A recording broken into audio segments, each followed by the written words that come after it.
Gold, trusted gold buyers. మీరు తాకట్టు పెట్టిన బంగారాన్ని విడిపించి ఈ రోజు ఉన్న మార్కెట్ ధరకు కొనబడను. ఒక స్టేజ్లో ఏంటంటే ఒక లవ్ అనేది అంటే ఒక స్థితి అనేది అప్పుడప్పుడు పరిస్థితులను బట్టి మారుతుందనడానికి నేను DD8లో దాన్ని ఏమంటారు టీవీ దూరదర్శన్లో మాట్లాడేటప్పుడు అక్కడ నేను చేసిన యాక్షన్కి అందరూ పక్కపక్కల బ్రహ్మానందం అని అంటే చాలా ఆనందపడిపోయాడు. అబ్బో మనకు చాలా పెద్ద పేరు వచ్చిందిరా అని. మున్సిపాలిటీ బండిలాగా చెత్తబళ్ళు వస్తాయి చూడండి, ఎక్కడైనా యాంటీనా ఉన్న ఇల్లు ఉంటే అక్కడ ఆగేవాడిని. అంటే వాళ్ళు బయటకు వచ్చి చూసి ఇదే బ్రహ్మానందం అంటారేమో అని ఆనందం. సో అటువంటి స్టేజ్ నుంచి ఇవాళ Brahmanandam became a house hold comedian అనేటువంటి స్థితికి పరమేశ్వరుడు నన్ను ఇక్కడ తీసుకొచ్చాడు. నేను ఇందాక చెప్తున్నాను, చాలా సందర్భాల్లో నేను వెంకటేశ్వర స్వామి గురించి ఎందుకంటాను, ఇందాక రఘురామకృష్ణరాజు గారు చెప్పినట్టు నేను మా ఇంట్లో అంటే అదొక పిచ్చి నమ్మకం. మిగతా వాళ్ళ నమ్మకాలు నమ్మకంగా ఉండొచ్చేమో కానీ ఎవడో ఒకరిని నమ్ముకుంటే వాడు మనకు సాయం చేస్తాడులే అని మనం అంటుంటాం చూడు. ఒరే ఎందుకురా పెద్ద చోట తిరుగుతావు, వాడి దగ్గర పడుండు, అది ఆయనే ఏదో జీతం పెంచుతాడు, ఏదో చేస్తాడు, నువ్వు శుభ్రంగా బతకొచ్చని పెద్దలు మనకు చెప్తుంటారు. అలాగే వెంకటేశ్వర స్వామిని నమ్ముకొని ఆయన్నే బతికితే ఆయనే ఏదో మనకు కావాల్సింది ఎప్పుడెప్పుడు ఏది ఇస్తాడో అనేది, అలాగా ఆ రకమైనటువంటి జీవన విధానాన్ని గడిపినటువంటి వాడు. ముఖ్యంగా మా అన్న బాబుమోహన్, నా మనవడు బాబుమోహన్, ఓకేనా. నేను బాబుమోహన్, కోట శ్రీనివాసరావు ఆ రోజుల్లో 3 ఇన్విటబుల్స్ అనేవాడు మమ్మల్ని. మేము ముగ్గురం కంపల్సరీగా ఏ సినిమాలో అయినా ఉండి తీరాలి. ఇది నేను చెప్పేది ఒక 10 to 15, 20 years బ్యాక్. ప్రతి సినిమాలో కోట శ్రీనివాసరావు, బ్రహ్మానందం అండ్ బాబుమోహన్ ఉండాలి. మేము ఇందాక చెప్పాడు బాబుమోహన్ గారు ఏమన్నారంటే, మేము ముగ్గురు ఒకే రూమ్లో ఉండేవాళ్ళం అని. మీకు తెలియదు, నీకు టైం సెన్స్ తెలుసురా అసలు. నీకు మనవడు అనుకున్నావు, ఇష్టం వచ్చినట్టు తిడతాను. ఇప్పుడు నువ్వు నోరెత్తడానికి వీల్లేదు. ఎందుకంటే 6:30కి గౌతమ ఎక్స్ప్రెస్ ఎక్కి సికింద్రాబాద్లో, పర్లేదు పరువు ఉంటే కదా పోవటానికి, 6:30కి గౌతమ ఎక్స్ప్రెస్ ఎక్కాలి. వీళ్ళిల్లు సికింద్రాబాద్ పక్కనే. కరెక్ట్గా 6:31కి ఒక వ్యక్తి ఒక బ్యాగ్ వాడి చేతిలో పట్టుకొని పరిగెత్తుకుంటూ వచ్చేవాడు కంపార్ట్మెంట్ దగ్గర. ఎవరు ఏంటి ట్రైన్ కదులుతున్నప్పుడు పరిగెడుతున్నాడు ఏంటి అనుకునేవాడిని. చూస్తే వీడు ఒక క్యారేజీ చేపల కూర, అందులో ఏదో పప్పు, ఇంకోటి ఏదో. అన్న నీకోసం చేపల కూర తెచ్చినానే. ఎవరికి తెచ్చాడు, అసలు ఎక్కకపోతే ఏంటి పరిస్థితి అని ఎక్కి శుభ్రంగా తిని పడుకునేవాడు. పడుకుని ఒక అర్ధరాత్రి పూట అని ఏంటా ఏమైందంటే, చలిగా ఉంది బావా, చలిగా ఉంది. ఏంటి చలిగా ఎందుకుందిరా అంటే, అప్పుడు ఒక ముద్ద తగ్గించుకుని తింగితే ఆ చలి ఉండదు, పాడు ఉండదు. ఏసీలో పడి మళ్ళీ కింద కూర్చోబెట్టి కింద పడుకోబెట్టి ఇలాగా వాటికి వెళ్తుంటే టికెట్లు ఉండవు. ప్రొడక్షన్ మేనేజర్ టికెట్ గురుగారు మనకి నిర్ణయంలో వచ్చేస్తాయి. అదే మామూలు టికెట్ అనుకునేవాళ్ళం మనం, ప్లాట్ఫామ్ టికెట్ అనమాట. అది తీసుకుని అక్కడికి వెళ్ళిన తర్వాత మొత్తం ప్రతివాడు బెమ్మారా బామ్మోను ఏంటంటే టికెట్ లేదా,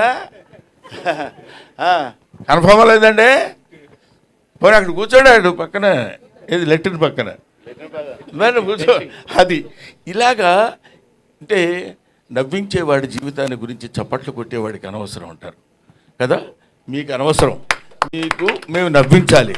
ఎన్ని తిప్పలు పడి నవ్విస్తామంటానికి comedy comes from the zenith point of tragedy.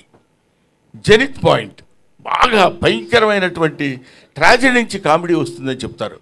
అది ఎందుకంటే ఇదిగో ఇలాంటి కష్టాలని మాకు అనవసరమయ్యా, నువ్వు నవ్వించు, మాకు నవ్వాలి. నువ్వేం పడితే మాకెందుకు, నువ్వు రైల్లో టికెట్ లేకపోతే మాకెందుకు, ఉంటే మాకెందుకు. కామెడీ ఏం చేస్తున్నాడు, మామూలుగా మాకున్నటువంటి మొహాలు అంతంత మాత్రం. ఈ మొహాల్ని మళ్ళీ ఇందాక మన మిత్రి సత్య చెప్పినట్టు మా మొహాల్ని వికృతంగా మార్చుకుని, వాడు ఇలా కొట్టబోయాడు అనుకోండి, ఇలా అనాలి, అలా అంటే కానీ నవ్వరు. అలా నవ్వటం కోసం 24 గంటలు ప్రయత్నం చేసి రిహార్సల్ చేసుకుని కష్టపడి తీసుకొచ్చి మిమ్మల్ని నవ్వించడానికే మా ఏడుపంతా. అటువంటి కామెడీ జీవితాల్ని పంచుకొని పుట్టినటువంటి మమ్మల్ని మీరు ఏదైనా చిన్న చితక పొరపాట్లు తప్పులు ఉప్పులు ఉన్నా పండురా పాపం పొద్దున్న లేస్తే నవ్విస్తాడు అని వదిలేద్దాం అనే పెద్ద మనస్తత్వాన్ని మానవాళి తెలుసుకోవాలని నా మనస్తత్వం. అది నా బాధ్యత. అది మనుషులు మానవులమైనందుకు ఎక్కడ ఒక్కొక్కటి జాబ్ ఏంటి, మిమ్మల్ని నవ్వించడం, to make you happy, right? ఆలోచన కలిగినటువంటి వ్యక్తులకి మీరు కమెడియన్ని చీప్గా చూడొద్దు. అభిమానించండి, ఆదరించండి, ఆరాధించండి, అల్లరి మాత్రం చేయొద్దు. This is my personal request. అవునమ్మా. 40 సంవత్సరాల సుదీర్ఘమైన చరిత్రలో ఎంతోమంది ఎన్నో రకాలైనటువంటి, ఇప్పుడు మా జనరేషన్ వాళ్ళు తెలుసుకోవాల్సినటువంటి విషయం ఏంటంటే, మా జనరేషన్ అంటే ఇప్పుడు మేమున్న వాళ్ళకి, if you allow others you will become first man, if you don't allow others you will become last man అంటాడు. మన తర్వాత వచ్చే వాళ్ళకి అలా దారి ఇవ్వాలి, వెళ్ళండి వెళ్ళండి వెళ్ళండి అని. లేదు నేనే ఉంటాను, తలకి రంగేసుకుంటాను, జుట్టు ఇలా తిప్పుతాను, చాలా యంగా కనపడతాను అంటే కుదరదు.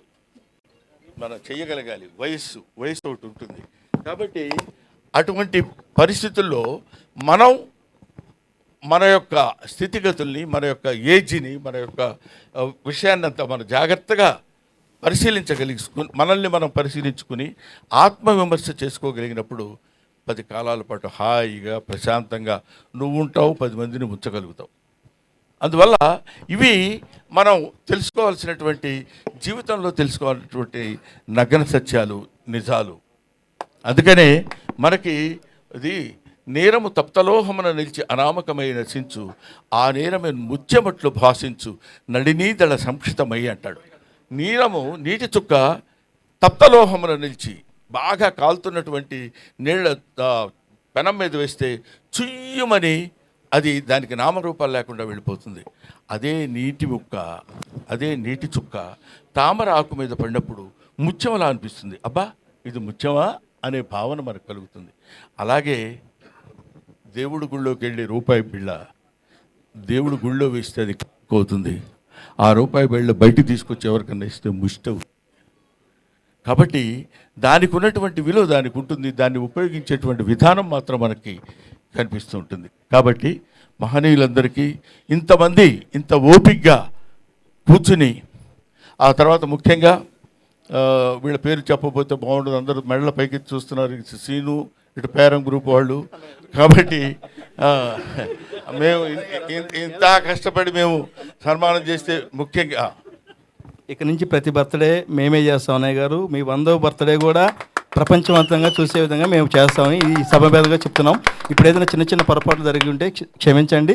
నెక్స్ట్ బర్త్డేకి శిల్పకళా వేదికలో అతి పెద్దగా చేస్తాం అన్నయ్య. ఇంతకంటే పొరపాటు ఏమైనా ఉంటుందా? పావు గంట బాగా, ఇప్పుడు 1 మినిట్ అని చెప్పి 1 సెకండ్. కాబట్టి పర్లేదు నాన్న. ఇలాంటివి టు ఎర్ర్ ఈజ్ హ్యూమన్. తప్పు చేయటం మానవ లక్షణం, మానవ సహజం. అది తప్పు చేసేవాడి గురించి 2 4 2 4 8 2 5 10 2 6 16 12 2 7 14 2 8 16 అని అన్నాం అనుకోండి, పొరపాటున ఇప్పుడు చూసారా మధ్యలో 2 6 16 అనేసరికి ఏయ్ అన్నాడు అంటే నిజం. అన్నీ మంచి చెప్పేంత వరకు ఎవడు పట్టించుకోడు. ఎక్కడో ఒక చోట నోరు జారుతాం, తప్పు జారుతాం, దాన్ని వెంటనే క్యాచ్ చేస్తారు. అది హ్యూమన్ సైకాలజీ. నువ్వు కాదు, నీకేం తెలుసు నీ మొహం. కాబట్టి ఇటువంటి స్థితిలో పొరపాట్లు ఏవేవో జరగటాలు, ఏవేవో చేయటాలని కాకుండా, ఇదిగో ఈ సీని ఇన్ఫ్రా మీరందరూ మాట్లాడకండి. చూసారా, 10 మందికి చెప్పేవాడిని ఒకటి చేత చూపించుకోవాల్సిన పరిస్థితి ఏర్పడింది. సీని ఇన్ఫ్రా వాళ్ళకి పేరం గ్రూప్. అవునమ్మా, ఏమమ్మా చెప్పకపోతే ఏం చేస్తారు ఇప్పుడు? గిరీష్మా గారికి. ఆ తర్వాత నాకు పాపం ఇతను 4 రోజుల క్రితం వచ్చాడు ఇంటికి. వచ్చి నన్ను మీకు సన్మానం చేస్తున్నామండి అన్నారు. నేను సన్మానాలు ఇవన్నీ ఒప్పుకొని చాలా కాలం అయింది. ఎందుకు ఏమి అంటే ఒక స్టేజ్లో మనకు సన్మానం చేస్తున్నాను కానీ శుభ్రంగా స్నానం చేసి మొహం పౌడర్ గౌడర్ వేసేసుకుని సన్మానం అనుకుంటూ వెళ్ళేవాడిని. ఏం చేసామని మనకి సన్మానం? ఇంకా ఎంత చెయ్యాలి? ఎంతో ఎంతో చేయాల్సింది ఉంది కదా, వద్దులే సన్మానాలు అవి అనుకుంటే కాదు సార్, మేము మీకు ఎప్పటి నుంచో సన్మానం చేయాలని అనుకుంటున్నాను. మీ దగ్గరికి రావడానికి యాక్సెస్ దొరకలేదు, అది దొరికింది. అటువంటి పరిస్థితుల్లో మీకు మేము సన్మానం చేయాలి, మనస్ఫూర్తిగా చేస్తామండి, మీరు దయచేసి యాక్సెప్ట్ చేయండి అని. మన శ్రీను, నువ్వు ఉండవా బాబు, ఇది వచ్చి నన్ను అడిగితే నేను ముఖ్యంగా కాదనలేకపోవటం నేనేదో పెద్ద గొప్ప తోపు బుడింగి అని కాదు. ఎందుకు కాదనలేకపోయానంటే ఒక అభిమానంతో, గుండె నిండా ఉన్న అభిమానాన్ని పంచుకుంటానని చెప్పినప్పుడు ఇంకా నేను దాన్ని నో అనటం ఒక కళాకారుడిగా సమంజసం కాదు. ఏ అభిమానంతో నన్ను ఇంత బాండ్ చేశారో, ఇంత పెంచారో వాళ్ళని తప్పకుండా నేను కావాలని. ముఖ్యంగా 70th బర్త్డే అన్నారు, మరి వాళ్ళకి ఎవరు చెప్పారో ఏంటో వేసి పడేశారు 70 అని. మనకేముందిలే అని నేను కూడా ఓకే అనేసాను. అంటే మీరందరూ ఏమనుకుంటున్నారు తెలుసా, ఇంకా తక్కువ అనుకుంటున్నారు కదా. కాబట్టి ఇలాంటివి నేను అందుకనే చాలామంది ఏమంటే మీ ఇష్టం వచ్చినట్టు మీ మీమ్స్ వాడేస్తున్నారు సార్, మీరు అసలు పట్టించుకోవట్లేదు సార్, వాళ్ళందరూ ఏది పడితే అది రాసేస్తున్నారు సార్ అంటారు. అంటే నేనేమంటున్నానంటే ఒక మాటలో చెప్పాలంటే మీమ్ గాడ్ అని ఇందాక చదివారు. మీమ్ గాడ్ అనే పేరు ఎలా వచ్చిందంటే నాకు ఇంతమంది మీమర్స్ ఉండబట్టి వచ్చింది. వీళ్ళు లేకుండా నా మీద ఎందుకు అనొద్దు, అలా అనొద్దు అని నేను అనున్నట్టయితే Brahmanandam old comedian, fade out comedian అయి ఉండేవాడు. నన్ను బతికిస్తుంది, ఇప్పటి వరకు ప్రజల్లో నన్ను నిలబెట్టింది మన మీమర్స్, యూట్యూబర్స్, వాళ్ళందరికీ నా హృదయపూర్వకమైన నమస్కారాలు తెలియజేస్తున్నాను. అంతేకాకుండా గ్లోబల్ అవార్డ్ ఆఫ్ ఎక్సలెన్సీ అది మన వాళ్ళు ఎవరండి, చిరాకు వచ్చి వెళ్ళిపోయారా? లేదు, వాళ్ళు అజయ్ కుమార్ అండ్ మనీష్, వీళ్ళు ఏమంటే మీరు ఇన్ని సినిమాలు చేశారు, మీరు ఎన్ని సినిమాలు చేశారో ఆ రికార్డు దుబాయ్లో జరుగుతున్న సన్మానానికి ఇస్తామండి, ఇక్కడ జరుగుతున్న ఈ సన్మానానికి మీకు సర్టిఫికెట్ మాత్రం మేము ఇంగ్లాండ్ నుంచి తెప్పించి అక్కడ అప్రూవ్ చేసుకొని మేము ఇక్కడ ఇస్తామండి అన్నారు. అనగానే పెద్ద మనసుతో మన సైని ఇన్ఫ్రా వాళ్ళు, పేరం వాళ్ళు అంగీకరించి ఈ స్టేజ్ మీద ఇవ్వడానికి నా వాళ్ళు యాక్సెప్టెన్స్ ఇచ్చారు, వాళ్ళకి థ్యాంక్స్ చెప్తున్నాను. అలాగే మీ గ్లోబల్ రికార్డ్ ఆఫ్ ఎక్సలెన్సీ వాళ్ళకి నా హృదయపూర్వక నమస్కారాలు తెలియజేస్తూ, అలాగే ఇక్కడ నా తమ్ముడు మిస్టర్ అజయ్ కుమార్ ఫ్రమ్ వరంగల్, అతను అద్భుతమైన కళాకారుడు. నువ్వు ఎవరిని పడితే అద్భుతమైన కళాకారుడు అంటావు ఏంటని అనుకోవచ్చు మీరు, నేను ఎవరిని అన్ను, ఎందుకంటే అద్భుతం ఉంటే తప్ప. అతను సూది ఉంటుంది కదా, సూదికి ఒక చిన్న హోల్ ఉంటుంది దారం కూర్చడానికి, దానిలో ఒక అద్భుతమైనటువంటి బొమ్మలు చెక్కి మనకు క్లియర్గా కనపడేటట్టు చేయగలిగినటువంటి మహా కళాకారుడు ఆయన. అదిగో ఎదురుగా ఉన్నాడు అజయ్, మీరు ఒకసారి స్టేజ్ మీదకి రండి. తర్వాత అలాగే కాకుండా కనురెప్పలో ఒక వెంట్రుక ఉంటుంది, ఆ వెంట్రుక చివర నటరాజు నృత్యం చేస్తున్నట్టు చెక్కినటువంటి వీళ్ళు. ఇట్లాంటి ఆణిముత్యాలు చాలా ఉన్నాయి, ఇలాంటి జాతి రత్నాలు చాలా ఉన్నాయి. కాకపోతే మట్టిలో మాణిక్యాల్లా ఉండిపోతున్నారు. తీసుకురావాల్సినటువంటి స్థితి ప్రభుత్వాలకి గర్వకారణమైనటువంటి విషయం ఇట్లాంటివి. ఇతను ద్వారా వాళ్ళు ఇతనికి ఎక్సలెన్స్ అవార్డు ఇచ్చారన్న నాకు. అంటే మీరు తప్పకుండా మీకు ఇవ్వాలని మీరు వాళ్ళు ఎప్పటి నుంచో మిమ్మల్ని అడుగుతున్నారంటే, నా దగ్గర ఏంటంటే ఒక జబ్బు, అదేంటంటే గబుక్కుని ఎవరన్నా వచ్చి ఏం ప్రమాదంగా దగ్గర వెళితే ఏమంటాడు, ఎందుకు వచ్చిన గొడవరా అనే అదొక, ఇదిగో మన ఇందాక బిత్తిరి సత్తి చెప్పాడు చూడు, ఏమంటారు ఎందుకు వచ్చింది నా దగ్గరికి వెళ్ళగలవా అని అదొక చిన్న లైన్ ఒకటి వేశారు. బాగానే ఉంది, ఒక రకంగా బెటరే అది, ఎందుకంటే గబుక్కుని ఎవడు పెడతాడు, గబుక్కుని రారు. సరే, అలాగా నా దగ్గరికి వచ్చి మీకు ఈ అవార్డు ఇవ్వాలని మేము కోరుకుంటున్నామండి అంటే వాడికి ఇలాగా ఎంతమందికి అని ఎందరో మహానుభావులు అందరికీ నా హృదయపూర్వకమైనటువంటి కృతజ్ఞతలు నేను తెలియజేసుకుంటున్నాను. అయిపోయింది అనుకున్నారు కదా, అవలా ఇంకా ఆపేస్తాడు రా బాబు అనే ఫీలింగ్లో ఉన్నట్టున్నారు మీరు. ఆపను. ఎందుకు ఆపనంటే ఇప్పుడు ఇలాంటి సమయంలో కృతజ్ఞతలు చెప్పుకోవాల్సినటువంటి విషయం చాలామందికి ఉంది. ఆ తర్వాత ఇందాక నా పక్కనే కూర్చున్నటువంటి ప్రగతి గారు, ఆవిడ మేడం ఒక ఎవరైనా మనల్ని ఇబ్బంది పెట్టారు, బాధ పెట్టారు, కష్టపెట్టారు అనుకున్నప్పుడు దాంతో కుమిలిపోవటం, కుంగిపోవటం, డిప్రెస్ అవ్వటం సాధారణమైనటువంటి విషయం. అది హ్యూమన్ నేచర్, అది తప్పదు. గబుక్కున ఏంటే నీ మొహం అన్నాడు అనుకోండి, అబ్బా ఇలా అన్నాడు ఏంటని బాధ. దాన్ని ఛాలెంజింగ్గా తీసుకుని life is a game, you should play it, life is a challenge, you should meet it అని నిరూపించినటువంటి ఒక అద్భుతమైనటువంటి వ్యక్తి ప్రగతి. కాబట్టి వీళ్ళు ఇలాంటి వాళ్ళు ఎంతోమంది ఉన్నారు. ఇప్పుడు బాబుమోహన్, ఇప్పుడు ఏదో కమెడియన్ బాబుమోహన్ అన్నాడు. పరువు ప్రతిష్ఠ అనే సినిమాలో బాబుమోహన్ గారి నటన ఒకసారి ఇంటికి వెళ్ళి వీలుంటే ఒక 5 నిమిషాలు 10 నిమిషాలు మీరు దాన్ని ఏమంటారు గూగుల్ కొట్టి చూడండి. ఎర్రగొండ అనే సినిమాలో నేను తను ఇద్దరం కలిసి, తను కాటికాపరిగా నేను బ్రాహ్మణుడిగా ఇద్దరం కలిసి గొప్ప స్నేహితుల కింద నటించినటువంటి అద్భుతమైనటువంటి నటన చేసినటువంటి మహానటుడు. అలా కనిపిస్తుంటాడు కానీ అలా ఏదో సినిమాల్లోకి లేదా రాజకీయాల్లోకి వెళ్ళిన తర్వాత ఆయనలో వచ్చినటువంటి మార్పులు బోర్డని ఉండొచ్చేమో కానీ నటుడిగా ఒక అద్భుతమైనటువంటి స్థితి ప్రజ్ఞత కలిగినటువంటి వాడు. ఎందుకంటే మామూలుగా ఇప్పుడు మనం చెప్పుకోవచ్చు, కోట శ్రీనివాసరావు పక్కన నిలబడి అతనితో జోడీగా, కోట శ్రీనివాసరావు అంటే వాడు అపర నటరాజు, అటువంటి వాడి పక్కన నిలబడి ఇదిగో బాబుమోహన్ గారు ఉంటేనే బాగుంటుందిరా కోటగాడి యాక్షన్ అని అనిపించుకోగలిగినటువంటి ఇలాంటి వాళ్ళు ఒక ధర్మవరపు సుబ్రహ్మణ్యం, ఒక ఎంఎస్ నారాయణ, ఒక వేణుమాధవ్, ఆ తర్వాత ఒక ఎవరు మన సునీల్ ఉన్నాడురా, ఏవిఎస్, ఏదో వచ్చిన పేరు చెప్పేస్తామండి. వీళ్ళందరూ కీర్తిశేషులు రచ్చ రవి అంటే ఎలా బాగుండదు కదా.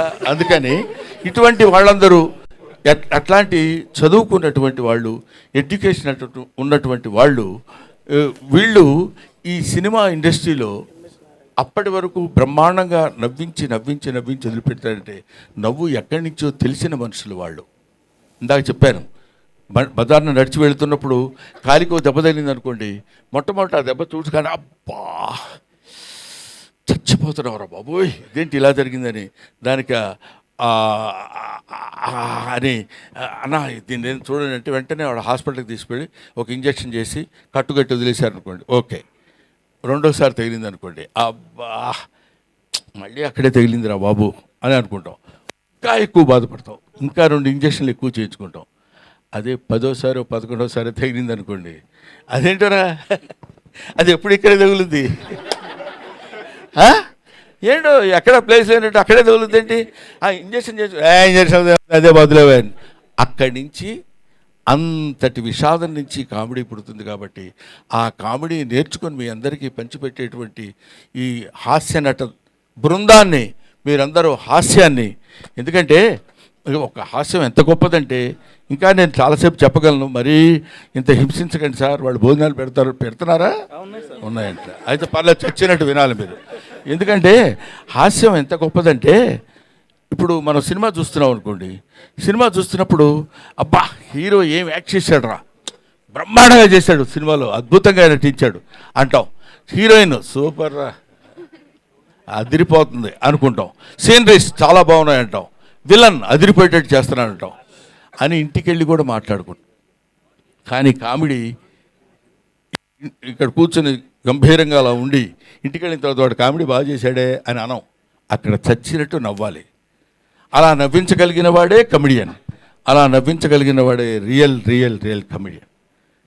ఇట్లాగా ఇలాంటి కమెడియన్స్, ఇలాంటి వాళ్ళు నాకు తెలిసి అన్ని భాషల్లో కమెడియన్స్ ఉన్నారు, కానీ తెలుగు భాషలో ఉన్నంత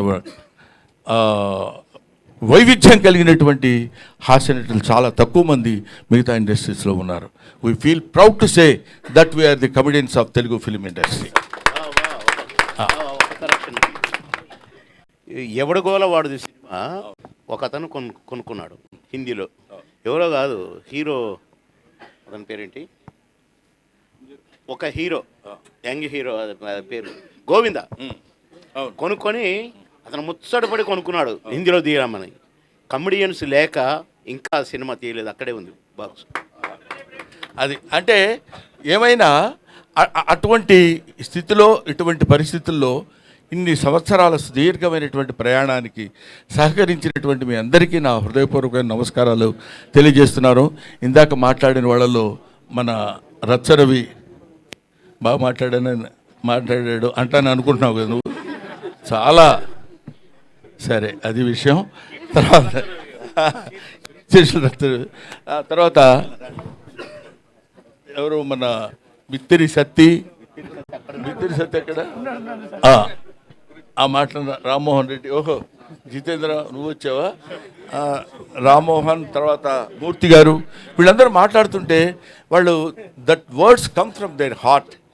ఏదో రెండు ముక్కలు మాట్లాడి వెళ్ళిపోదామని కాదు. నాగేంద్ర కుమార్ మై స్టూడెంట్ అతను. కాబట్టి వీళ్ళందరూ నన్ను ఇంత ఆశీర్వదించి ఈ స్థితికి తీసుకొచ్చినప్పుడు నవ్వుతూ చింపండి అని రాశారయ్యా. Thank you very much. అందుకని మాట్లాడటం అనేది ఒక ఆర్ట్. ఎవడు పడితే వాడు మాట్లాడటానికి కుదరదు. ఏదో మైక్ ఇచ్చాం కదా అని ఏదో ఇప్పుడు ఒక అతను మాట్లాడతాడు, చెప్తా చూడు. సోదరిమణులారా,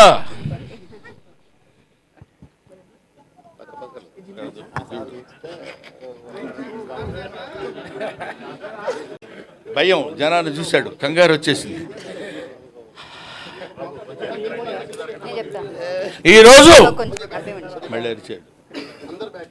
ఈరోజు నేను అది ఈ గ్రామానికి నేను ఇది కావాలని నేనెంతో ఇదయ్యాను. నేను ఇదవటం, వాటిలో వాళ్ళందరూ నన్ను ఇది చేయటం, నేనేదో రకంగా ఇదయ్యాను. కానీ ఒక్క విషయం మీకు అది ఇలాగా రకరకాలుగా మాట్లాడేవాళ్ళు ఉంటారు. అలాంటి వాటిలో సబ్జెక్ట్ లేకుండా మాట్లాడటం చాలా కష్టం. ఇప్పుడు బామోహన్ అనేటువంటి వాడు చాలా గొప్ప నటుడు, అంతేకాకుండాను అటువంటి మహనీయుడు, ఇలాగా రకరకాల పద్ధతుల్లో ఇష్టమైన ధోరణిలో మాట్లాడుకుంటూ వెళ్ళిపోకుండా కంటెంట్ ఉన్నతోటి హృదయంతో మాట్లాడేటువంటి ఈ ఫంక్షన్కి నా హృదయపూర్వకమైన నమస్కారాలు తెలియజేస్తున్నాను. ఇక్కడ నట భీష్ముడు మా ఎవరు లంక భద్రాద్రి శ్రీరామచంద్రమూర్తి గారు ఉన్నారా, వెళ్ళిపోయారా? ఎల్బి శ్రీరామ్ గారు. లంక భద్రాద్రి శ్రీరామచంద్రమూర్తి గారు అంటే ఎంఎస్ నారాయణ ఆయన మీద జోక్ వేశాడు, మీరు ఎంత కాంట్రవర్షియల్ పర్సన్ కూడా లేడండి అన్నాడు. అదేంటి కాంట్రవర్సీ, నేను కాంట్రవర్సీ ఏంటి సార్ అన్నాడు ఆయన. అంటే అప్పుడు ఆయన చెప్పాడు, మీ ఇంటి పేరు లంక, నీ పేరు శ్రీరామచంద్రమూర్తి, ఇంతకంటే కాంట్రవర్సీ ఏం కావాలండి అన్నాడు. Thank you very much. Sir ఒక చిన్న రిక్వెస్ట్ ఆడియన్స్ నుండి, నవ్వుతూ చింపండి అనేసి వచ్చింది. ఈ పేపరా? పేపర్ చింపాలట. పేపర్ నవ్వుతూ చించడం ఎందుకండి, నవ్వుతూ నవ్వించండి అంటే బాగుంటుంది. Thank you very much. Sir దాని కింద ఒక పెయింటింగ్ ఉందట. ఓహో ఓకే, ఒకసారి పక్కకి జరగండి.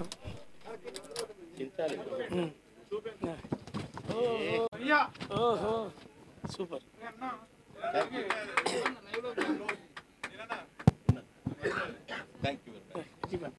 Thank you so much for sending this beautiful frame.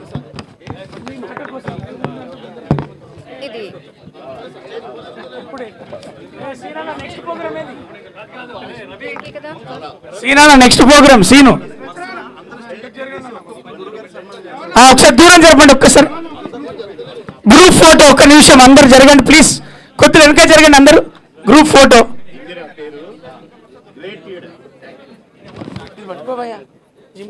Please. అమ్మ కొద్దిగా వెనక జరగండి, అన్న కొద్దిగా అందరు జరగండి. సార్కి ఒక గ్రూప్ ఫోటో ఇద్దాం.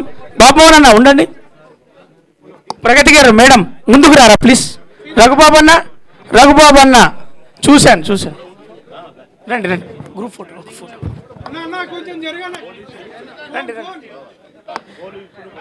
మేడం ప్రగతి గారు ఏడున్నారు?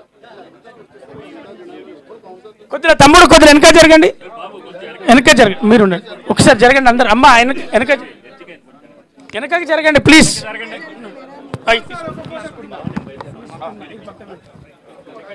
ఓ అన్న మేము పిలుస్తామన్నా అన్న స్టెప్ బై స్టెప్. అన్న ఇది పట్టుకో ప్లీజ్ ప్లీజ్. అరే తమ్ముడు అడగండి రా. గజమాలతో ఒకసారి జరిగితే అది కనపడుతుంది. గజమాలలో సార్ మీరు ఉండండి అమ్మా. ఇక్కడే ఉండు తమ్ముడు, ఒక్క నిమిషం జరు. గజమాలతో ఆ మీడియాకు ఒకసారి ఇవ్వండి, స్పోజ్ ఇవ్వండి, కుదిరి జరగండి జరగండి.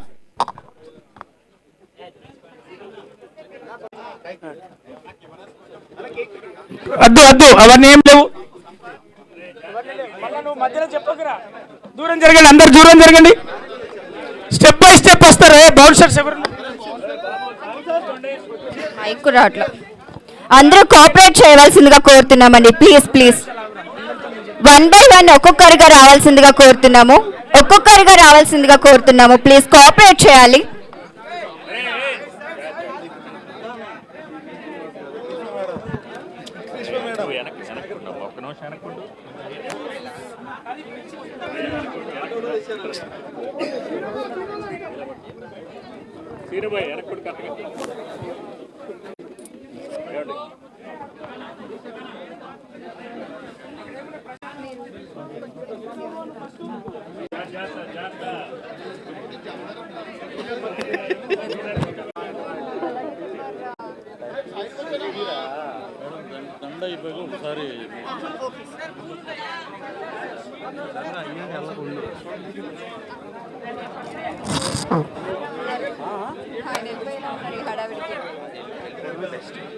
సైనింగ్ ఆఫ్ అంటిల్ చెప్పు.